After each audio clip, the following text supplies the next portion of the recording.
Assalamualaikum warahmatullahi wabarakatuh. Halo anak-anak semua. Hari ini kita akan belajar tema 7, subtema 3, pembelajaran kelima dan keenam dengan muatan PPKN, Bahasa Indonesia, dan IPA.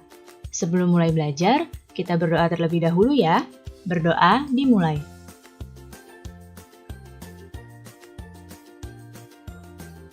Berdoa selesai. Baik anak-anak, sudah siap untuk belajar hari ini? Kalau sudah siap, mari kita mulai belajarnya. Pertama-tama, kita akan mempelajari muatan PPKN. Banyak perjuangan yang dilalui oleh para pahlawan untuk memperjuangkan kemerdekaan Indonesia. Berkat pengorbanan dan pengabdian para pahlawan, bangsa kita bisa terlepas dari penjajahan dan menjadi negara yang merdeka, bebas, dan berdaulat. Oleh karena itu, para pahlawan patut kita hormati dan kita teladani. Lalu bagaimana caranya agar kita dapat menghormati dan meneladani pahlawan? Nah, perhatikan gambar di hadapan kalian. Gambar apakah ini? Ya, ini adalah gambar ketika suasana upacara bendera. Salah satu cara untuk menghormati jasa pahlawan adalah mengikuti upacara bendera dengan hikmat.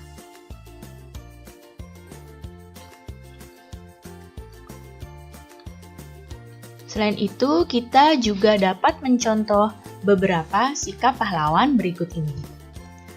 Yang pertama adalah sikap rela berkorban. Apa itu sikap rela berkorban? Sikap rela berkorban adalah sikap yang lebih mementingkan kepentingan bersama di atas kepentingan pribadi.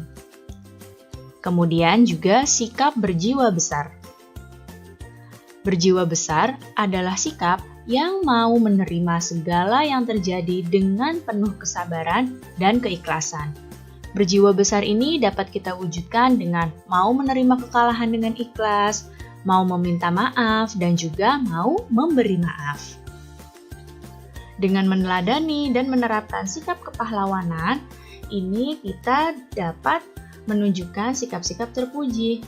Dengan demikian, kamu akan turut berkontribusi untuk memajukan negara kita.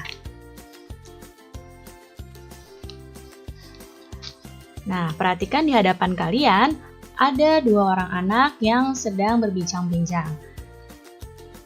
Nah, salah seorang anak mengatakan bahwa tidak terasa sebentar lagi akan memperingati hari kemerdekaan. Dan temannya menjawab, bahkan ayahnya itu mendapatkan undangan untuk rapat di lingkungan rumah untuk persiapan hari kemerdekaan. Sekarang kita akan belajar muatan bahasa Indonesia.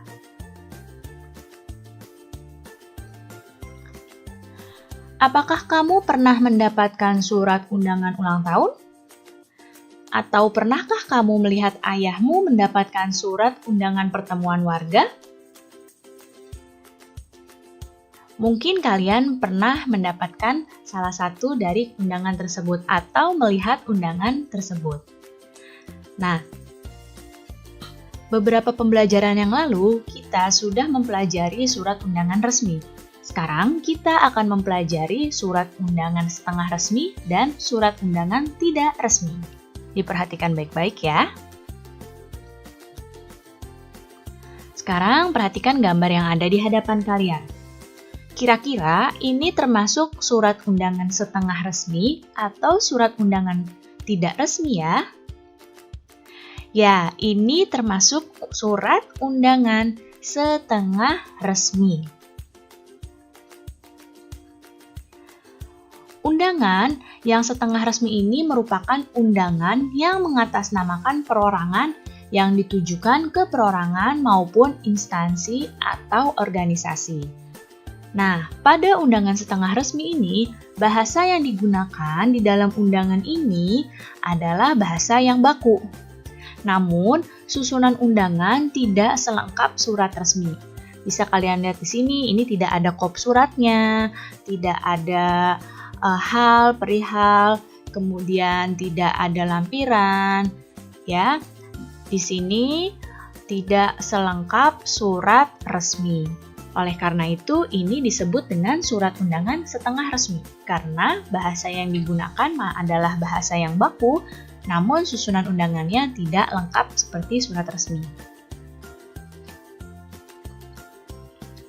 Sekarang coba perhatikan undangan di depan kalian ini. Ini termasuk undangan apa ya? Ya, ini termasuk surat undangan tidak resmi. Dari tampilannya saja, kalian dapat melihat bahwa ini surat undangan tidak resmi.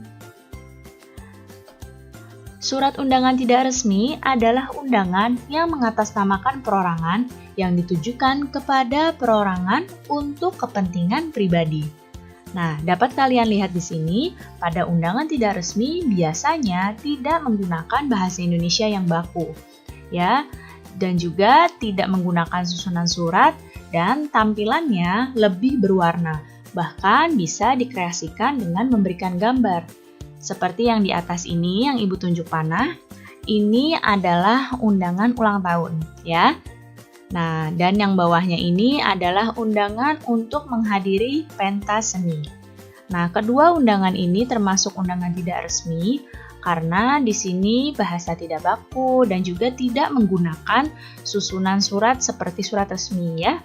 Dan bahkan tampilannya pun berwarna dan ada gambarnya.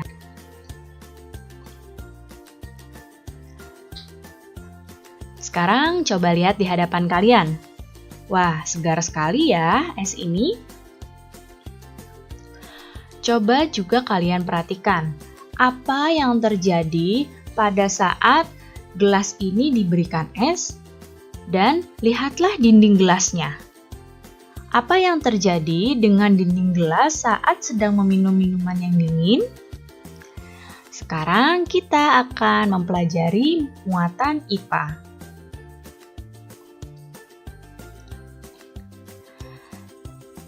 Di sini, jika gelas atau botol diisi dengan es, ya, maka dinding luar gelasnya akan menjadi basah seperti ini. Basahnya dinding luar gelas berasal dari peristiwa pengembunan. Apa itu pengembunan? Pengembunan adalah perubahan wujud benda gas menjadi cair. Nah, hal ini terjadi karena suhu udara di luar gelas lebih tinggi dibandingkan dengan suhu es yang ada di dalam gelas, sehingga menimbulkan dinding gelas seperti basah, ya. Dan ini disebut dengan peristiwa pengembunan. Apa saja ya contoh peristiwa pengembunan dalam kehidupan sehari-hari?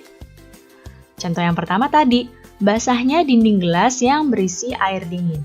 Di sini bukan hanya dinding gelas yang mungkin basah, ketika kalian mengambil botol minuman dari kulkas dan ditaruh di luar, lama-kelamaan akan muncul juga basah seperti ini, dinding botolnya. Nah, ini juga termasuk peristiwa pengembunan. Kemudian, kaca mobil yang mengembun ketika hujan. Ya, jadi di dalam kaca mobilnya itu terjadi pengembunan. Dan munculnya titik-titik air di rumput saat pagi hari. Nah, munculnya titik-titik air ini tidak hanya terjadi di rumput ketika pagi hari, bisa juga terjadi di daun. Dan itu disebut dengan pengembunan. Padahal hari itu tidak hujan, namun rumputnya basah atau dedaunannya basah. Itu artinya terjadi peristiwa pengembunan. Baik anak-anak, cukup sekian ya penjelasan Ibu kali ini.